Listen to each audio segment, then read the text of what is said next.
ഈശോയിലെ ഏറ്റവും സ്നേഹമുള്ള സഹോദരങ്ങളെ, ഈർപ്പകാലം 6ാമത്തെ ഞായറാഴ്ചയിലേക്ക് നമ്മൾ പ്രവേശിച്ചിരിക്കുന്നു.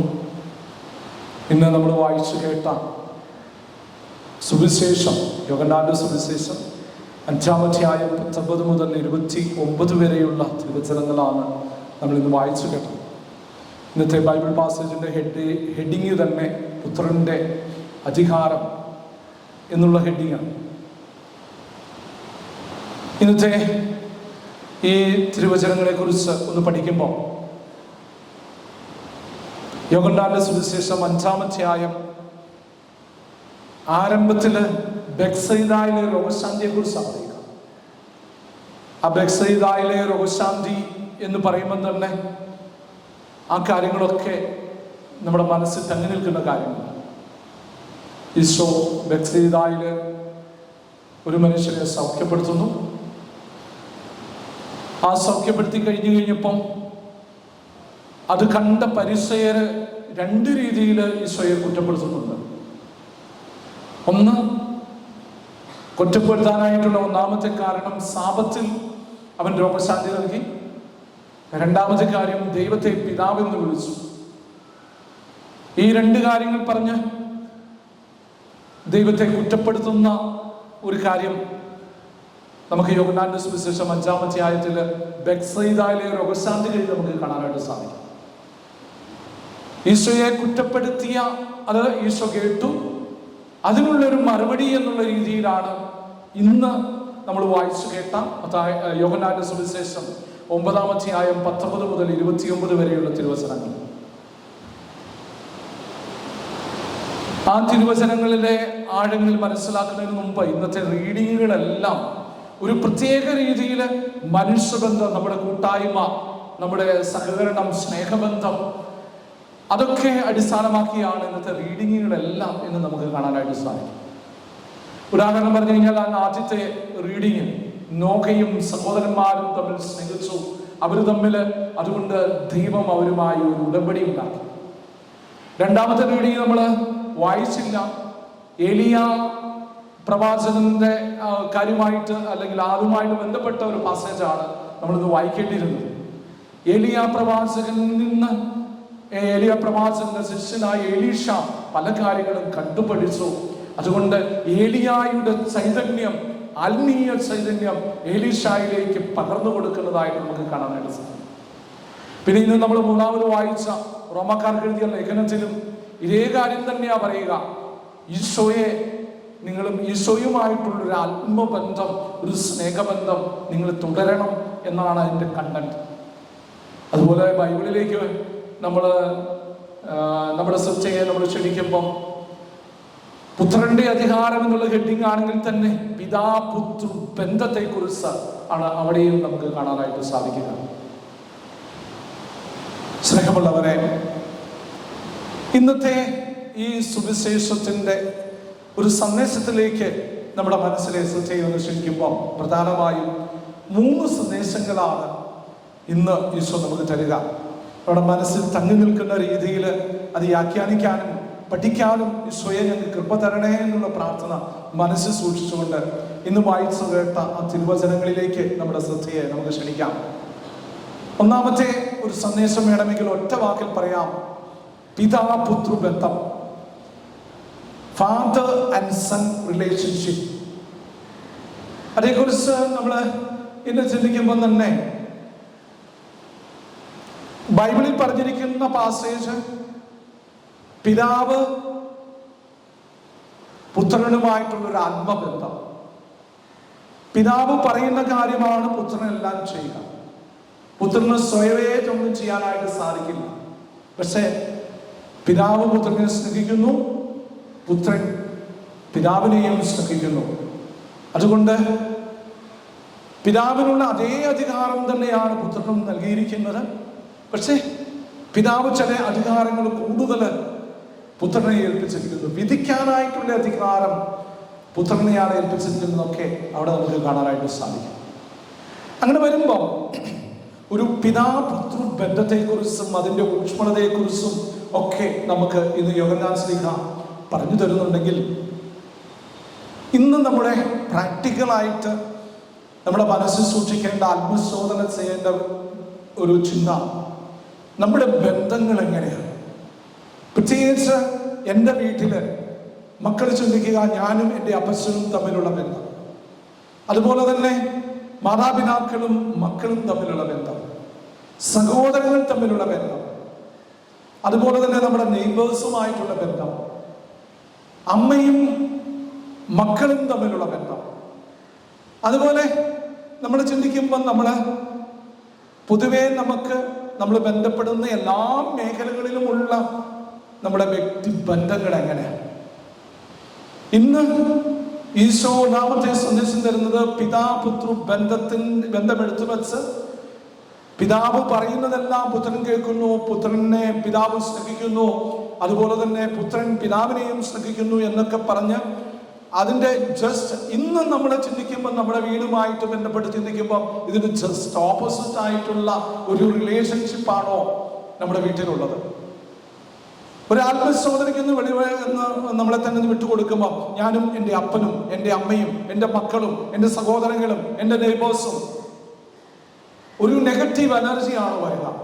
എത്ര നാളായി എൻ്റെ ജീവിത പങ്കാളിയോടൊന്ന് ആത്മാർത്ഥമായിട്ടൊന്ന് സംസാരിച്ചിട്ട്, അതുപോലെ തന്നെ ഞങ്ങളുടെ സ്നേഹത്തിന്റെ പൂർത്തീകരണമായ മക്കളെ ഒന്ന് പരിഗണിച്ചിട്ട്, ഒന്ന് സന്തോഷത്തോടെ ഒന്ന് കെട്ടിപ്പിടിച്ച് എൻ്റെ കുഞ്ഞിനെ ഒന്ന് ചുംബിച്ചിട്ട് എത്ര നാളായി? അവന്റെ പ്രശ്നങ്ങൾ എന്താ, അവളുടെ പ്രശ്നങ്ങൾ എന്താ, അവളെ ഇപ്പൊ ഫേസ് ചെയ്യുന്നതായ രീതിയിലുള്ള ഏതെങ്കിലും രീതിയിലുള്ള തകർച്ചകളുണ്ടോ? കണ്ണു തുറന്നു നോക്കാത്ത എത്രയേറെ അപ്പന്മാരും അമ്മമാരാവുള്ളത്. അങ്ങനെ വരുമ്പം എനിക്ക് തോന്നുന്നു, ആത്മപരിശോധനയ്ക്ക് നമ്മുടെ വ്യക്തിബന്ധങ്ങളെയും നമ്മുടെ കുടുംബ ബന്ധങ്ങളെയും നമ്മുടെ എല്ലാ ബന്ധങ്ങളെയും എടുത്തു വെച്ച് നോക്കുമ്പോൾ പിതാപുത്ര ബന്ധം ഈക്വൽ ടു നമ്മുടെ ബന്ധം എന്ന് പറയാൻ സാധിക്കാത്ത ഒരവസ്ഥയില ഈ ഞായറാഴ്ച, ഉയർപ്പ് കാലം 6ാമത്തെ ഞായറാഴ്ച നമ്മൾ പള്ളിയിൽ വന്നിരിക്കുക എന്ന് പറയുന്നു. അച്ഛൻ ഇങ്ങനെ പറയുമ്പോൾ ഏതെങ്കിലും ബന്ധങ്ങൾ സ്വരച്ചേർച്ചയില്ലാത്ത, സ്നേഹമില്ലാത്ത ബന്ധങ്ങളുണ്ടെങ്കിൽ, ഇപ്പം മനസ്സിൽ സൂക്ഷിച്ചിട്ടുണ്ടെങ്കിൽ, ഈ കുർബാന ഏറ്റവും വലിയ അനുതാപ കുദാശയാണ് എന്ന് നമ്മൾ പറഞ്ഞു പഠിപ്പിച്ച ആ കാര്യം മനസ്സിൽ വിചാരിച്ചുകൊണ്ട് നീയും നിന്റെ വ്യക്തി ബന്ധങ്ങൾ ഒന്ന് പുതുക്കണം. പിതാപുത്ര ബന്ധത്തിന്റെ മഹാത്മ്യം ഞാൻ പറഞ്ഞു തന്നിട്ടില്ലേ? അതിന്റെ തിയോളജിയാ യോഹന്നാൻ ശ്ലീഹ ഇന്നത്തെ സുവിശേഷത്തിലൂടെ പറഞ്ഞു തന്നിട്ടുള്ളത്. അതുകൊണ്ട് നിന്റെ വ്യക്തി ബന്ധത്തെ ഏതെങ്കിലും രീതിയിൽ നെഗറ്റീവായിട്ട് ബാധിക്കുന്ന കാര്യങ്ങളൊക്കെ ഉണ്ടെങ്കിൽ ഒന്ന് ശരിയാക്കി, പുത്രന്റെ അധികാരം, പിതാപുത്ര ബന്ധം പോലെ എല്ലാവരെയും സ്നേഹിക്കാൻ ഈശോയെ എനിക്ക് കൃപ തരണേ എന്ന് ഉള്ള പ്രായോഗിക സന്ദേശം നമ്മുടെ ജീവിതത്തിൽ പ്രാവർത്തികമാക്കാം. രണ്ടാമത്തെ കാര്യം ഇന്നത്തെ സുവിശേഷത്തിൽ പറയുന്നത്, ഒറ്റ വാക്കിൽ പറഞ്ഞു കഴിഞ്ഞു കഴിഞ്ഞാൽ സിമിറ്ററി എന്നുള്ള ഒരു ചിന്ത, കല്ലറകൾ. ആ ചിന്തകൾ നമ്മുടെ മനസ്സിലേക്ക് നമ്മൾ കൂട്ടിക്കൊണ്ട് വരുമ്പോൾ നമുക്കറിയാം, Eesho second coming of Jesus, ഈശോയുടെ 2ാം വരവ്. ഈശോ 2ാം വരവില് കല്ലറയിലുള്ളവർ ഉയർത്തെഴുന്നേൽക്കും എന്നുള്ള ഒരു സൂചന ഇന്നത്തെ സുവിശേഷത്തിൽ പറയുന്നു. ഇന്നത്തെ ബൈബിൾ എടുത്ത് നമ്മൾ വായിച്ചു നോക്കുകയാണെങ്കിൽ 3 സത്യം സത്യമായി എന്ന് പറഞ്ഞുകൊണ്ട് ഈശോ തന്നെ പറയുന്ന കാര്യമാണ്. 1ാമത്തെ കാര്യം പിതാപുത്ര ബന്ധത്തെ കുറിച്ച് പറയുന്നു. 2ാമത്തെ കാര്യം കല്ലറയെ കുറിച്ച് പറയുന്നു. ഈ കല്ലറയെ കുറിച്ച് പറയുമ്പം വളരെ നല്ല പാരമ്പര്യമുള്ളവരാണ് നമ്മൾ ഓരോരുത്തരും. നമുക്കറിയാം, നമ്മുടെ കല്ലറകൾ ഏറ്റവും വൃത്തിയോടുകൂടിയാണ് നമ്മൾ സൂക്ഷിക്കുക. നമുക്കറിയാം, നമ്മുടെ അപ്പനും അമ്മയൊക്കെ നാട്ടിൽ മരിച്ചിട്ടുണ്ടെങ്കിൽ ഒരു കല്ലറയിൽ അടക്കം ചെയ്യണം എന്നുള്ള ചിന്ത എല്ലാ മക്കൾക്കും ഉണ്ട്. അതൊക്കെയാണ് നമ്മൾ കണ്ടു ശീലിച്ചത്.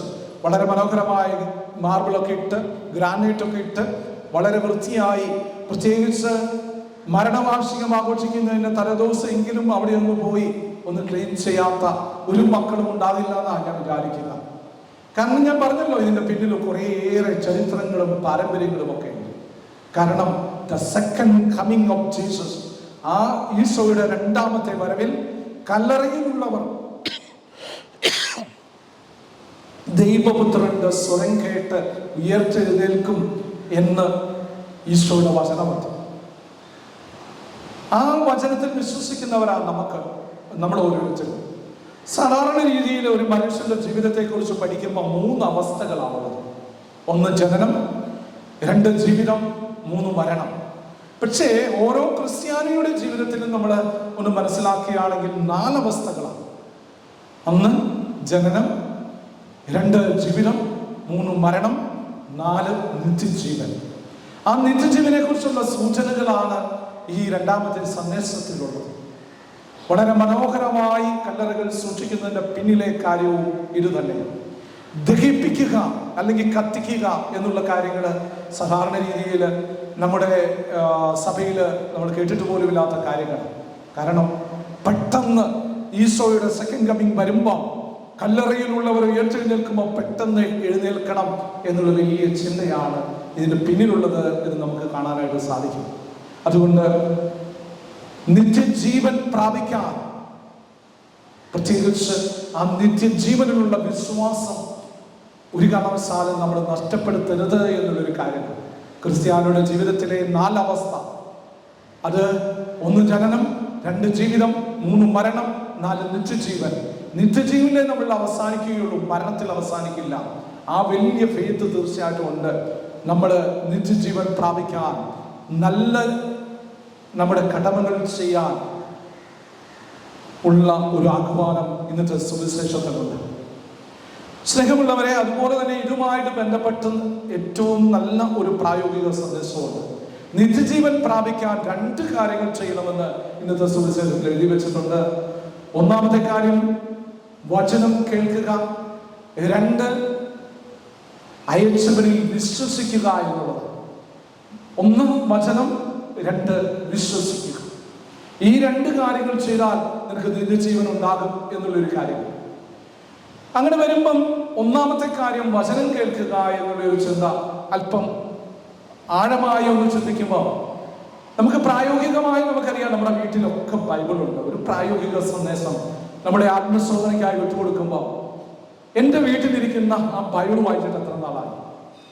സാധാരണ രീതിയിൽ നമുക്കറിയാം, പണ്ട് കുരിശുവര പ്രാർത്ഥന, കുടുംബപ്രാർത്ഥനയൊക്കെ ചെയ്യുമ്പം അപ്പനൊരു പാസേജ് വായിക്കും, അമ്മയൊരു പാസേജ് വായിക്കും. എത്ര മക്കളുണ്ടോ ആ മക്കളെല്ലാം ഒരു ചാപ്റ്റർ ബൈബിൾ വായിച്ചിട്ടേ സാധാരണ രീതിയിൽ കിടക്കാറില്ല. ഒന്ന് ആത്മപരിശോധന ഒന്ന് വിജയമാക്കുമ്പോൾ ഇവിടെ ഇരിക്കുന്ന ഇന്ന് പള്ളിയിൽ വന്നിട്ടുള്ള സത്യക്രിസ്ത്യാനികളായ നമ്മള് വചനം വായിച്ച് കേൾക്കണം. ബൈബിൾ വായിച്ചിട്ട് എത്ര നാളായി എന്നുള്ളൊരു ചിന്ത വെക്കുമ്പോൾ തന്നെ ഞാനായിരിക്കുന്ന ആത്മീയ മനുഷ്യന്റെ ഉള്ളിലെ ആ അവസ്ഥ ഒരു തുറന്ന പുസ്തകം പോലെ മറ്റാരും കാണുന്നില്ലെങ്കിൽ തന്നെ എനിക്ക് തന്നെ അവസ്ഥ നമുക്കറിയാം. വിശ്വാസമുണ്ടെന്ന് പറയുകയും ക്രിസ്ത്യാനിയാണെന്ന് പറയുകയും പ്രത്യേകിച്ച് അത് ജീവിതത്തിൽ കാണാതെ എന്നെ കണ്ടുവരുന്ന, എൻ്റെ കണ്ണു പഠിക്കുന്ന മക്കൾക്ക് ഒരു ദുർമാർഗം കൊടുക്കുന്ന ഒരു ജീവിതാവസ്ഥ. അതുകൊണ്ട് നിത്യജീവൻ പ്രാപിക്കാൻ ബൈബിളിൽ നമുക്ക് പറഞ്ഞു തരുന്ന കാര്യം വചനം വായിക്കുക, വചനം കേൾക്കുക, വചനമനുസരിച്ച് ജീവിക്കുക, തമ്പുരാനിൽ വിശ്വസിക്കുക എന്നുള്ള വലിയ കാര്യമാണ്. അതുകൊണ്ട് ഈ ഉയർപ്പ് കാലം 6ാമത്തെ ഞായറാഴ്ച ഏറ്റവും പ്രായോഗികമായ ഒരു സന്ദേശം നമ്മുടെ മനസ്സ് സൂക്ഷിക്കുക. ഇന്നു മുതൽ എൻ്റെ വീട്ടിൽ ഇരിക്കുന്ന ബൈബിളിൽ ഞാനൊരു പാസേജ് വായിച്ചിട്ട് കിടക്കൂ. എത്ര തിരക്കുള്ളെങ്കിലും അത് എൻ്റെ മക്കളെ കൊണ്ട് ഞാൻ വായിപ്പിക്കും, ഞാൻ വായിക്കും. എനിക്ക് കുറെ കാര്യങ്ങൾ ചിലപ്പോൾ മനസ്സിലാകുന്നില്ലായിരിക്കാം, എങ്കിലും തെറ്റുകൂടാതെ ഒരു വചനമെങ്കിലും അതിൻ്റെ ആ റെഫറൻസോടുകൂടി എല്ലാ ദിവസവും ഓർത്തിരിക്കാനായിട്ടുള്ള വലിയ കൃപ തന്ന്, വചനം വായിക്കാനായിട്ടുള്ള വലിയ കൃപ തന്ന, അതിനുള്ള ആഹ്വാനം ചെയ്യുന്ന ഇന്നേ ദിവസം ഈശോയെ ആ കൃപ എൻ്റെ ജീവിതത്തിൽ പ്രാവർത്തികമാക്കാൻ എന്നെ അനുവദിക്കണേ എന്ന് പ്രത്യേകം പ്രാർത്ഥിക്കാം. സ്നേഹമുള്ളവരെ, വചനം കേൾക്കുകയും വിശ്വസിക്കുകയും ചെയ്താൽ നിത്യജീവൻ ഉണ്ടാകുമെന്ന് പഠിപ്പിക്കുന്ന ഏറ്റവും മനോഹരമായ ഒരവസ്ഥ. സ്നേഹമുള്ളവരെ, ഈ നിത്യജീവൻ നമ്മുടെ കൂടെയുണ്ട്. വചനം വായിക്കുന്നവരാണെങ്കിൽ തീർച്ചയായും തമ്പുരാനിൽ അടിയുറച്ച് വിശ്വസിക്കുന്നവരാണെങ്കിൽ നിത്യജീവൻ ഇപ്പൊ തന്നെ നമ്മുടെ കൂടെയുണ്ട്. ഓൾറെഡി നോട്ട് എറ്റ് എന്നുള്ളൊരു പ്രിൻസ് തന്നെ ഉണ്ടല്ലോ. കാരണം ഇപ്പൊ തന്നെ നമ്മുടെ കൂടെയുണ്ട്, പക്ഷെ ആയിട്ടില്ല. ഈശോയുടെ 2ാമത്തെ വരവ്, അതുപോലെ തന്നെ നമ്മുടെ മരണം കഴിഞ്ഞ് നിത്യജീവനിലാണ് അതിൻ്റെ ഒരു പൂർണ്ണത എന്ന് നമുക്ക് കാണാനായിട്ട് സാധിക്കും. സ്നേഹമുള്ളവരെ, ഈ 3 ചിന്തകളാണ് ഇന്നത്തെ സുവിശേഷം നമുക്ക് തരിക. 1 പിതാപുത്ര ബന്ധം, 2ാമത്തെ കാര്യങ്ങള് കല്ലറകള്, നമ്മുടെ മൂന്നാമത്തെ കാര്യം, നിത്യജീവൻ പ്രാപിക്കാനായിട്ടുള്ള 2 കാര്യങ്ങൾ: വചനം വായിക്കുക, തമ്പുരാനിൽ വിശ്വസിക്കുക. ഈ കാര്യങ്ങൾ പ്രാവർത്തികമാക്കാൻ ഈശോ നമ്മളെ ഓരോരുത്തരെയും അനുഗ്രഹിക്കട്ടെ എന്ന് പ്രത്യേകം പ്രാർത്ഥിക്കുമ്പോൾ എല്ലാ ദിവസവും ബൈബിൾ വായിക്കാൻ ഈശോയെ എനിക്ക് കൃപ തരണേ എന്ന് ഈ കുർബാനയിൽ പ്രത്യേകം നമുക്ക് പ്രാർത്ഥിക്കാം. പിതാവിൻ്റെയും പുത്രൻ്റെയും പരിശുദ്ധാത്മാവിൻ്റെയും നാമത്തിൽ ആമേൻ.